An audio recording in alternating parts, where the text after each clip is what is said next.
দেলাওয়ার হোসেন সাইদি কই আছেন কি? দেলাওয়ার হোসেন সাইদি দেখেছেন কি সুন্দর নাম। এখন মা বাপরার নাম রাখে মতিউর রহমান নিজামী, গোলাম আজম, দেলাওয়ার হোসেন সাইদি, ঠিক না বলেন? আহা, ওরা কত কষ্ট করে এদেরকে ফাঁসি টেসি দিয়েছে যে মানুষ এদেরকে রাজাকার হিসেবে চিনবে, ঠিক না বলেন?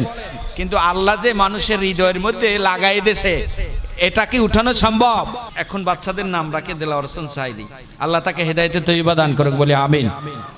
এবং দিন কায়েমের আন্দোলনে তাদের আমরণ কবুল করে এবং শাহাদাতের মওত নসিব করে, সবাই বলে আমিন। আমার ভাইরা, কোরআন বোঝা এবং কোরআনের পক্ষে থাকতে গেলে শত্রু আসবেই, আসবে না আসবে? যে নবীজির চাইতে ভালো লেকচার এই পৃথিবীতে কেউ দিতে পারবে? তার চাইতে সুন্দর কথা কেউ জানতো? তো সেই নবীজি এক সময় মক্কার বুকে আলামিন হিসাবে তার একটি উপাধি ছিল, সবাই তাকে আলামিন হিসাবে ভালোবাসত। কিন্তু যখনই তিনি হকের কথা বলা শুরু করে দিয়েছেন, সঠিক দিকে মানুষদেরকে দাওয়াত দেওয়া আরম্ভ করেছেন, তখনই তার উপরে বিভিন্ন ব্যঙ্গাত্মক অপবাদ, তারপরে তাকে কতভাবে তারা মেরেছে, কত কষ্ট দিয়েছে, এবং শেষমেশ তিনি বাড়িতেও থাকতে পারেন না। এভাবে কষ্ট তো আমাদের উপরেও আসবে, আসবে না আসবে? এই কষ্টের কারণ কি আমরা দিন থেকে পিছাই যাব? তাহলে তো আমরা নবীর অনুসারী হতে পারবো না। যে কোনো সিচুয়েশনের মধ্যেই আমরা দিন কায়েমের সাথেই থাকবো ইনশাআল্লাহ। উলাইকা কাল আনআম বাল হুম আদাল। একটু আগে আল্লাহ কি বলল? তোমরা হইলা শ্রেষ্ঠ জাতি, কুনতুম খয়রা উম্মাহ, তোমরা হইলা শ্রেষ্ঠ জাতি। আবার ওই আয়াতে বলল তোমাদের গঠনও সুন্দর। এই মানুষদেরকে আল্লাহ বলছে তোমাদের আমল, তোমাদের চরিত্র, তোমাদের আদর্শের কারণে কখনো কখনো চতুষ্পাদ জানোয়ারের চাইতেও খারাপ হয়ে যাবে। তাহলে আল্লাহ তাআলা ওই চতুষ্পাদ জানোয়ারের ওই আমল থেকে আমাদেরকে বাছাই করে শ্রেষ্ঠ মানুষ বানায়া শ্রেষ্ঠ কাতারে যেন কিয়ামতের দিন দান করাই দেয়, বলে আমিন। এই মানুষ হিসাবে আল্লাহ তাআলা আমাদেরকে সৃষ্টি করেছেন, তার কিছু লক্ষ্য উদ্দেশ্য আছে, আছে না নাই? আছে। আল্লাহ তাআলা নিজেই বলতেছেন সূরা যারিয়া, ওয়ামা খালাকাতুল জিন্না ওয়াল ইনসা ইল্লা লিয়াবুদুন। আল্লাহ তাআলা বলেছেন ওয়ামা খালাকাতুল জিন্না ওয়াল ইনসা, আল্লাহর সৃষ্টি যতগুলো জাত আছে তার মধ্যে শ্রেষ্ঠ হলো মানুষ আর জিন।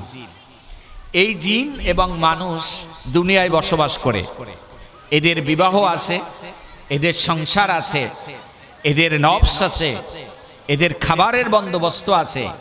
ফেরেশতাদেরকে আমাদের ব্যাপারে একটু অন্য রকমের, তারা আল্লাহর নূরের তৈরি, তাদের ঘর নাই, তাদের বাড়ি নাই, তাদের সন্তান নাই, তাদের খাবার দাবার লাগে না, তারা শুধু নিছক আল্লাহ আল্লাহ আল্লাহর তাসবিহ পড়ে জিকির করে।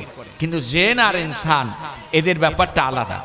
এজন্য এদেরকে উদ্দেশ্য করে বলেছেন ওয়ামা খলাকতুল জিন্না ওয়াল ইনসা ইল্লা লিয়াবুদুন, আমি জিন আর ইনসানকে সৃষ্টি করেছি একমাত্র আমি আল্লাহর ইবাদতের জন্য। সুবহানাল্লাহ বলবেন না? আচ্ছা, আল্লাহর ইবাদত যারা না করে তারা কি আল্লাহর আনুগত্য বান্দা? এখন আসি আমরা আল্লাহর ইবাদত বলতে আমরা কি বুঝি? ইসলামের নৈতিক ভিত্তি হলো পাঁচটা। কয়টা বলেন তো? কালিমা, নামাজ, রোজা, হজ, যাকাত। এই পাঁচটা সবার মুখস্থ আছে তো? আছে না? আছে। তাহলে আমরা অনেকে নামাজও পড়ি, নামাজ পড়ি না? নামাজও পড়ি, রোজাও রাখি, হজও করি, যাকাতও দেই। তো ঈমানের প্রথম শর্ত হলো লা ইলাহা ইল্লাল্লাহ। এই কথা বলেই তো আমরা মুসলমান হয়েছি, ঠিক কিনা বলেন? আচ্ছা, তাহলে ইসলামের ভিত্তি যে পাঁচটি স্তম্ভ, এখন এর ভিতরে এই রাষ্ট্র পরিচালনা, সমাজ পরিচালনা, পরিবার পরিচালনা, এগুলোর কথা কোথায় আছে বলেন তো?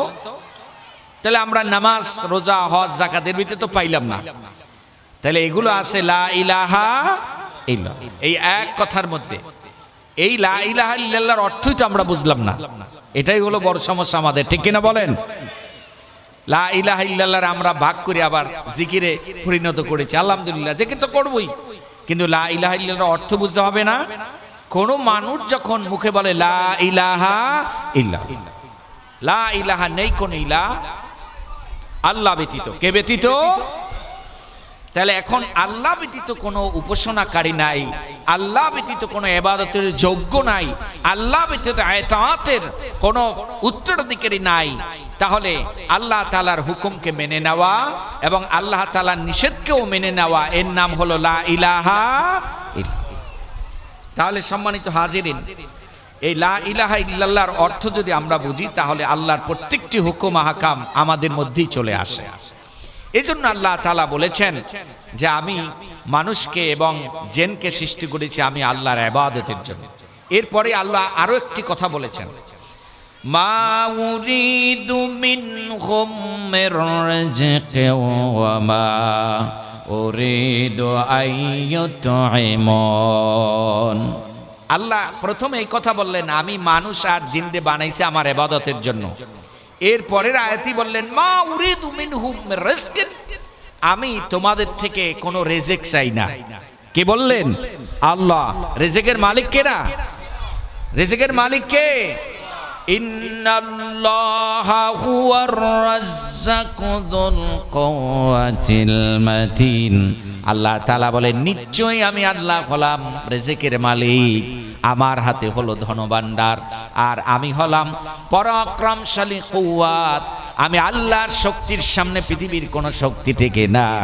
আমি আল্লাহর কাছে ধনভাণ্ডার, রিজিক আমি আল্লাহর কাছে। আমি তোমাদেরকেও যে রিজিক দিয়েছি এটা আমি আল্লাহ। আমাদের রিজিকের মালিক কে? আমাদের ঘরের মালিক কে? আমাদের বাড়ির মালিক কে? সব কিছুর মালিক কে বলেন তো? আল্লাহ তাআলা বলেন, গোলাম আমি তোমাদেরকে রিজিক দিলাম, আমি তোমাদেরকে সম্পদ দিলাম, আমি তোমাদের হায়াত দিলাম, আমি তোমাদের মৃত্যু দিলাম, আমি সব কিছু, আমি আল্লাহ তোমাদের মালিক। এখন তোমাদের থেকে আমি চাই, ও নবী তুমি বলে দাও, কুল ইন্না সালাতি ওয়া নুসুকি ওয়া মাহইয়ায়া ওয়া মামাতি লিল্লাহি রাব্বিল আলামিন। এই আয়াতটা সূরা আনআমে 126 নম্বর আয়াত। মুখস্থ আছে সবার? অনেকের মুখস্থ আছে, কিন্তু এই আয়াতের মধ্যে যে কথাগুলো আছে, এই আয়াতের মধ্যে যে হক আছে, এই আয়াতের মধ্যে যে বিধান আছে, এগুলো মেনে নেওয়া অনেকের পক্ষেই সম্ভব নয়। ঠিক কিনা বলেন? কিভাবে সম্ভব? ইন্না সলাতি, আমার নামাজ, আমার কুরবানি, আমার জীবন, আমার মৃত্যু কার জন্য হতে হবে? আল্লাহর জন্য। এই কথা কি চারটিখানি কথা? আমার নামাজ আল্লাহর সন্তুষ্টির জন্য হতে হবে। আমার কোরবানি, কোরবানি মানে কি? শুধু এই যে সামনে কোরবানি আসতেছে, এই কোরবানিতে পশু জবাই করলাম, এটাই কি শুধু কোরবানি?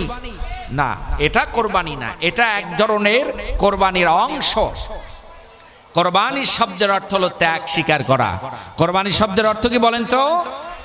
আচ্ছা, এই যে মঞ্চটা এত দূরে কেন বানাইলাম? আমার থেকে মুসল্লিরা অনেক দূরে, কথা বলি তো মজা পাওয়া যায় না, আর একটু কাছে আনলে ভালো হইতো, বাসটা খুলে দিয়া। যাই হোক, লোক বাড়লে আবার একটু ভালো লাগবে ইনশা। এই যে মনে করেন 16 বছর আমরা ত্যাগ স্বীকার করেছি নাকি বলেন? এখন এটা কি কোনো জামাত ইসলামের আমিরকে খুশি করার জন্য, না কোনো দায়িত্বশীলকে খুশি করার জন্য, না মানুষকে দেখাবার জন্য? কার জন্য করেছি? আল্লাহর জন্য। এমনও লোক আছে 16 বছর কারাবরণ করেছে, আছে না নাই? চাকরি হারিয়েছে, ঘর হারিয়েছে, বাড়ি হারিয়েছে, বাবার সামনে পুত্রকে শাহাদাতের তামান্না গ্রহণ করা হয়েছে। এই সব ত্যাগ কার জন্য? আল্লাহ বলেছেন এই কথার সাথে তোমাদের মানসিক প্রস্তুতিও নিতে হবে। ওয়া মাহইয়ায়া ওয়া মামাতি, তোমার জীবন তোমার মৃত্যু কার জন্য হবে? এখন আমরা বেঁচে আছি বিধায় এখানে আসতে পেরেছি, নাকি বলেন? আর যারা শাহাদাত বরণ করেছে অথবা মারা গেছে, তারা তো মারাই গেছে। তাহলে আমার জীবনটাও আল্লাহর জন্য, মৃত্যু হবে কার জন্য? আমার জীবনের মালিকও আল্লাহ, আমার মৃত্যুর মালিকও আল্লাহ। এটাই হইতে হবে একজন মুমিনের জীবনের লক্ষ্যবস্তু। আমার ভাইরা, আল্লাহ রাব্বুল আলামিন সূরা ইয়াসিনের মধ্যে বলেছেন, وما لي لا أعبد الذي فطرني وإليه ترجعون وما لي لا أعبد الذي তোমরা ইবাদত করতে হবে আল্লাহর। আল্লাহ তাআলা বলেন তোমাদের হয়েছেটা কি যে তোমরা তার ইবাদত করো না? আল্লাহ দি অথচ ফাতারনি তিনি তোমাদেরকে সৃষ্টি করেছেন। সৃষ্টি করেছেন কে? ওয়া ইলাইহি তুরজাউন, আবার আমাদের সবাইকে ফিরিয়ে নেওয়া হবে কার কাছে? আল্লাহ। আল্লাহ তাআলা সূরাতুল বাকারার মধ্যে বলেন কাইফা তাকফুরুনা বিল্লাহি ওয়া কুনতুম আমওয়াতান ফাআহইয়াকুম সুম্মা ইউমীতুকুম সুম্মা ইউহয়িকুম সুম্মা ইলাইহি তুরজাউন। কাইফা তাকফুরুনা বিল্লাহ, আল্লাহ তাআলা সমস্ত মানুষকে উদ্দেশ্য করো, মানুষেরা তোমরা কিভাবে আমি আল্লাহর সাথে কুফরি করো, তোমরা কিভাবে আমি আল্লাহকে অস্বীকার করো। মুয়াজ্জিন যখন মসজিদে আজানের ডাক দেয় হাইয়া আলাস সালাম, তখন তোমরা মসজিদে যাও না। যখন তোমাদেরকে আল্লাহু আকবার তাকবীর দিয়া ধ্বনি দিয়ে আল্লাহর মহিমা তোমাদের সামনে যখন প্রকাশ করা হয়, তখন তোমরা সেই আহ্বানে সাড়া দাও না। তোমরা আমি আল্লাহর ইতাআত করো না আর আমার রাসূলের আনুগত্য করো না। তোমরা কিভাবে আমি আল্লাহর সাথে কুফরি করো। ওয়া কুনতুম আমওয়াতান, অথচ তোমরা ছিলে মৃত, তোমাদের কোনো অস্তিত্বই ছিল না। একবার চিন্তা করেন, এখন আমরা মানুষ, এই মানুষ আল্লাহ বানাইলেন অস্তিত্বহীন থেকে, আমাদের কোনো অস্তিত্বই ছিল না।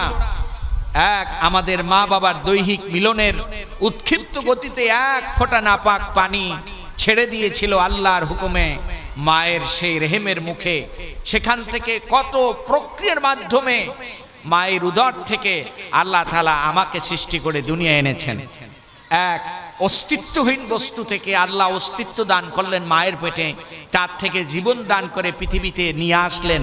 এজন্য আল্লাহ বলেছেন তোমাদের মৃত্যু থেকে আমি আল্লাহ জীবন দান করলাম, এক সামান্য সময় তোমরা এই দুনিয়ায় ঘোরাফেরা করবে। ঠিক না বলেন? আল্লাহ যতগুলো কাল দান করেছেন, সময় দান করেছেন, আলমে অরওয়া, আলমে বারজাখ, আলমে দুনিয়া, আলমে আরওয়া, আলমে আখেরা, এই চারটি হলো জগৎ। জগৎ কয়টা? চারটি জগতের মধ্যে সবচেয়ে সংক্ষিপ্ত জগতই হলো দুনিয়ার জগৎ। কোন জগৎটা বলেন তো? দুনিয়ার জগৎটি সংক্ষিপ্ত, আবার এই দুনিয়ার জগৎটি হলো একটি মানুষের কাছে সবচেয়ে বড় ইম্পর্টেন্ট। কারণ ওই মহা অসীম একটি কাল আছে আখিরাত, সেখান থেকে ফয়সালা হবে, ডিসকাস হবে, বান্দা জান্নাতে যাবে না জাহান্নামে যাবে, এবং সেই সময়টার কোনো নির্ধারিত সময় নাই, অনির্ধারিত অপরিসীম। আল্লাহই ভালো জানে জান্নাতে কত বছর থাকতে হবে আর জাহান্নামে কত বছর থাকতে হবে। ওই সুখ আর শান্তি ডিপেন্ড করে এই দুনিয়ার জিন্দেগির উপরে। কিসের উপরে ভাই বলেন তো? দুনিয়ার জিন্দেগির উপরে। অতএব এই গুরুত্বপূর্ণ এই সময়ের মধ্যে যদি আমরা এটিকে কাজে না লাগাতে পারি, তাহলে আমাদের জন্য দুঃখ, দুর্দশা, হতাশা ছাড়া আর কিছুই থাকতে পারে। আল্লাহ রাব্বুল আলামিন এই জন্য বলেছেন সূরা জুমারের মধ্যে, ইন্না আনজালনা ইলাইকাল কিতাবা বিল হাক্কি ফা'বুদিল্লাহা মুখলিসিনা লাহুদ্দিন। ইন্না আনজালনা ইলাইকাল কিতাবা বিল হাক্কি, হক সহকারে সত্য অধিকার নিয়ে সত্য পথ প্রদর্শক হিসাবে আল্লাহ তাআলা তোমাদের কাছে নাজিল করেছেন এক কিতাব। এই কিতাবের নাম কি? সবাই বলেন না, এই কিতাবের নাম কি? কোরআন। এই কোরআন পড়তে পারি তো সবাই? এই কোরআনের সাথে আসি তো? কে কে আছি? লিল্লাহি তাকবীর। আল্লাহ আমাদের আমরণ থাকার তৌফিক দান করে, বলেন আমিন। আমার ভাইরা, এখন হলো এই পৃথিবীতে দুইটি শক্তি। কয়টি শক্তি বলেন তো? দুইটি শক্তি। এক হলো কোরআনের পক্ষে শক্তি, আর এক হলো কোরআনের বিপক্ষে শক্তি। আমরা কোন শক্তির পক্ষে আছি? কোরআনের পক্ষে ইনশাআল্লাহ। ওরা চেয়েছিল ফু দিয়া কোরআনের আলোকে নিবাই দিতে, কিন্তু আল্লাহ তাআলা তার কোরআনকে উজ্জীবিত করেছেন এবং পৃথিবীতে প্রতিষ্ঠিত করেছেন। এই কোরআনকে ফু দিয়ে উড়াই দেওয়ার মতো পৃথিবীতে কোনো শক্তি, যারা যেভাবে কোরআনের আলোকে নিবাতে চায়, কোরআনের ধারক বাহককে নিবাতে চায়, একটি ভুয়া ট্রাইব্যুনাল গঠন করে যারা কোরআনের কথা বলেছেন তাদেরকে ফাঁসি দিয়েছেন। আল্লাহ তাআলা বলেন ওয়ামা কারু ওয়ামা কারাল্লাহ আল্লাহু খায়রুল মাকিরিন। আমি আল্লাহর চক্রান্ত আর আল্লাহর কৌশল যে কত মহিম কত অসীম তোমরা আশা কয়দিন পরে টের পাবা, ঠিক কিনা বলেন? ওই ধরনের বাংলাদেশে আরেকটি ট্রাইব্যুনাল গঠন হবে যেখানে তোমরা ভুয়া ফাঁসি দিয়েছিলা, ওই ট্রাইব্যুনালে আল্লাহ তোমাদেরকে সঠিক বিচারের ব্যবস্থা করবে, ঠিক কিনা বলেন? এজন্য সম্মানিত ভাইরা, আল্লাহ তাআলা আল্লাহ রাব্বুল আলামিন আমাদের পথপ্রদর্শক হিসেবে যে গাইডলাইন দিয়েছেন এর উপরে শান্তির কোনো বার্তা এই পৃথিবীতে।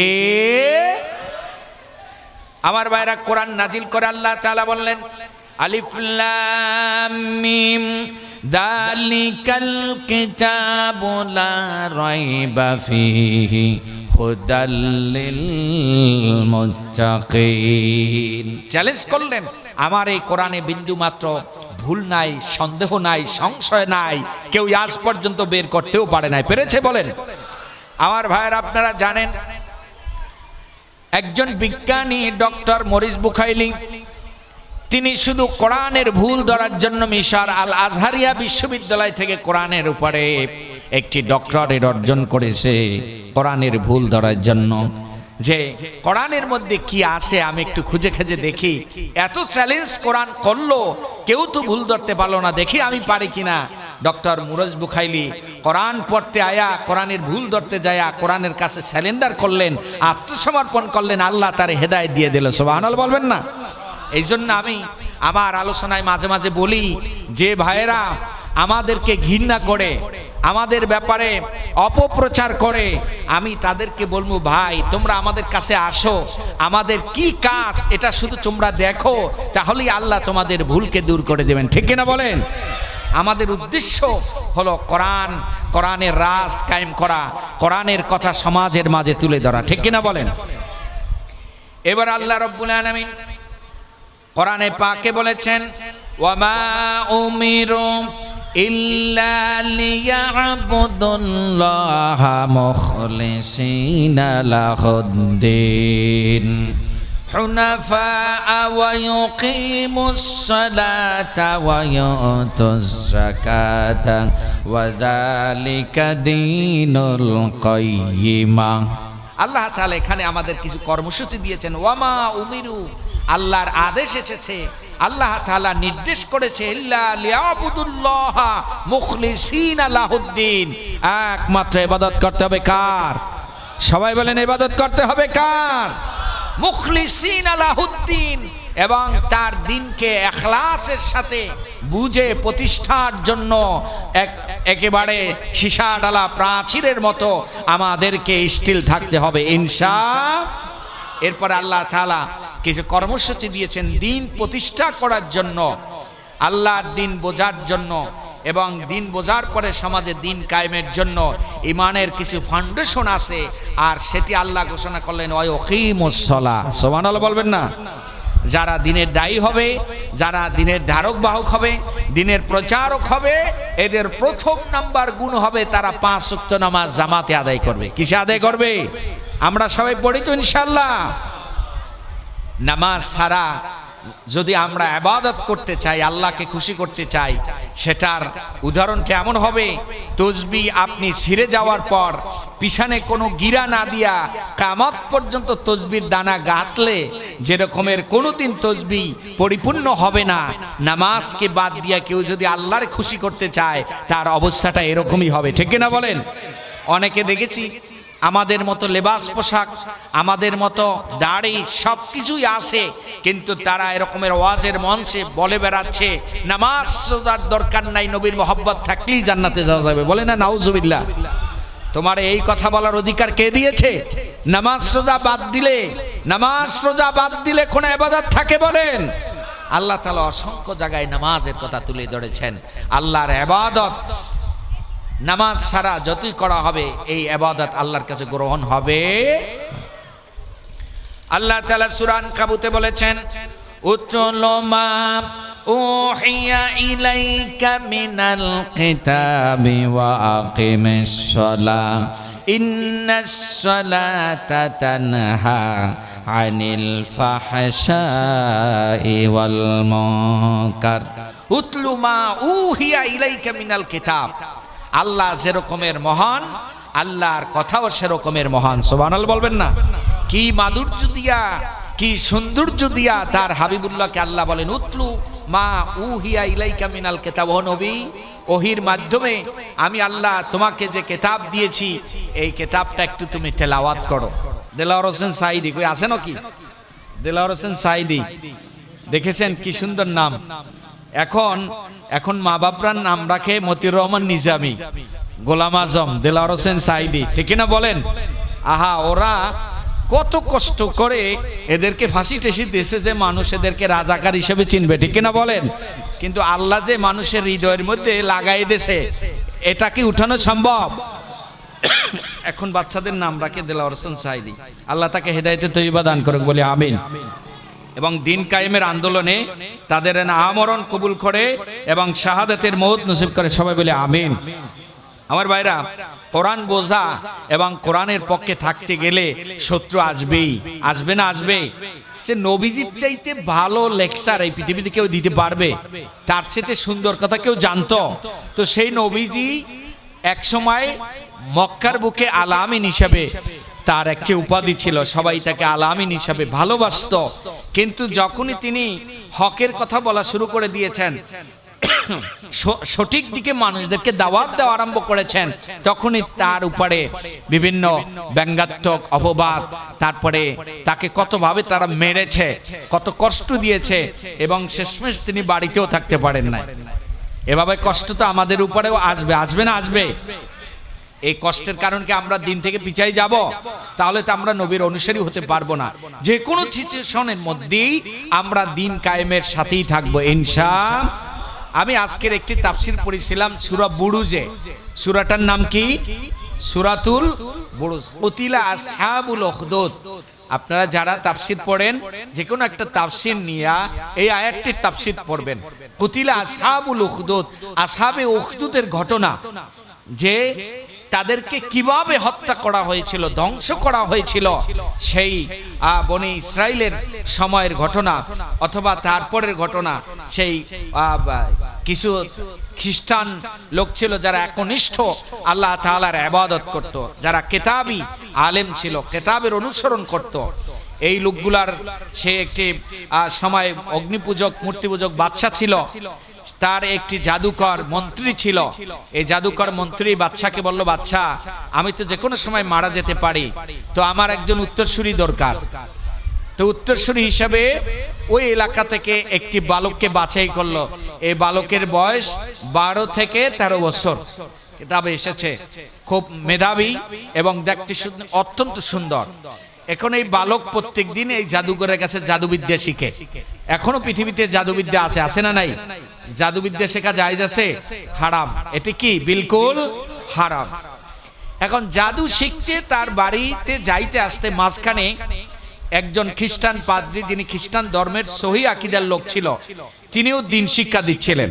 তো একদিন ওখানে বসে বললেন, আর তার কাছে এটা খুব ভালো লাগলো।